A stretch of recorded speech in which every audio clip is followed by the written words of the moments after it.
ক্রিকেটের ২২ গজে কিছু প্রতিভা আসে ধূমকেতুর মতো, যারা মুহূর্তে চোখ ধাঁধিয়ে দেয়, কিন্তু সেই আলো ধরে রেখে পূর্ণিমার চাঁদ হয়ে ওঠা সবার ভাগ্যে জোটে না। সঞ্জু স্যামসন সেই বিরল ক্রিকেটারদের একজন, যার ব্যাটের প্রতিটি শট যেন ক্যানভাসে আঁকা নিখুঁত কোনো জলছবি। আর যখন তিনি সাফল্যের শিখরে, তখন ফিরে তাকালে দেখা যায় এক কিশোরের লড়াই আর দীর্ঘ অপেক্ষার মহাকাব্য। গল্পের শুরুটা আজ থেকে বছর ১৫ আগে। কেরালার এক ট্রায়ালে ১৫ বছর বয়সী এক কিশোরের ব্যাটের ধার দেখে থমকে দাঁড়িয়েছিলেন কলকাতার বর্তমান ফিল্ডিং কোচ বিজু জর্জ। মুগ্ধ বিজু দেরি না করে তৎকালীন কেকেআরের ডাইরেক্টর জয় ভট্টাচার্যকে ফোনে বলেছিলেন, এই ছেলেটিকে তোমার দেখতেই হবে। জয়ের জহুরির চোখও ভুল করেনি। স্কাউটিং নেটওয়ার্কের মাধ্যমে সঞ্জু পেয়ে গেলেন প্রথম আইপিএল চুক্তি। ৯৪% চিনিযুক্ত অরেঞ্জ ড্রিঙ্কস না, নিন জিরো ক্যাল অরেঞ্জ ড্রিঙ্ক পাউডার। যদিও আসর শেষেই সঞ্জুকে বাদ দিয়ে দেয় কলকাতা। তবে স্রষ্টা বোধ হয় সঞ্জুর জন্য আরও বড় কিছু লিখে রেখেছিলেন।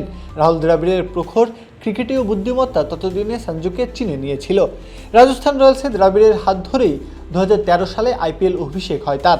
দ্রাবিড় ও সঞ্জুর এই রসায়ন এতটাই গভীর ছিল যে রাজস্থান সাসপেন্ড হওয়ার পর দ্রাবিড় যখন দিল্লি ডেয়ারডেভিলসের কোচ হলেন, সেখানেও নিয়ে গেলেন তাকে। মাঝখানে অনেকটা সময় কেটেছে দোলাচলে। ২০১৪ সালে ভারতের হয়ে অনূর্ধ্ব-১৯ বিশ্বকাপ খেললেও আইপিএলে সেভাবে নিজেকে মেলে ধরতে পারছিলেন না সঞ্জু। বিষণ্ণতা আর মানসিক চাপ যেন এই অনন্য প্রতিভাকে গ্রাস করার উপক্রম ছিল। অথচ স্পিন আর পেসের বিরুদ্ধে তার মতো কমপ্লিট গেম আধুনিক ভারতীয় ক্রিকেটে লোকেশ রাহুলের পর খুব কম ব্যাটসম্যানেরই আছে। অন্যদিকে রাজস্থান রয়্যালস আইপিএলে ফিরলে আবারও দলে ফেরেন সঞ্জু। সেই ২০১৮ থেকে ২০২৫ অবধি সঞ্জু ছিলেন রাজস্থানের এক অবিচ্ছেদ্য অংশ। আর যখন আমরা সঞ্জুর সুসময় দেখছি, তখন পর্দার আড়ালে থাকা সেই ফ্র্যাঞ্চাইজিগুলোর কথা ভুলে গেলে চলবে না। অভিষেক শর্মা থেকে সঞ্জু স্যামসন, এই নামগুলো আজ কেবল স্কোরবোর্ডের পরিসংখ্যান নয়, বরং এক একটি সফল স্বপ্ন। সত্য এটাই যে আইপিএল নামক এক মঞ্চ না থাকলে কেরালার সেই ১৫ বছরের কিশোরটি হয়তো হারিয়ে যেত বিস্মৃতির অতলে।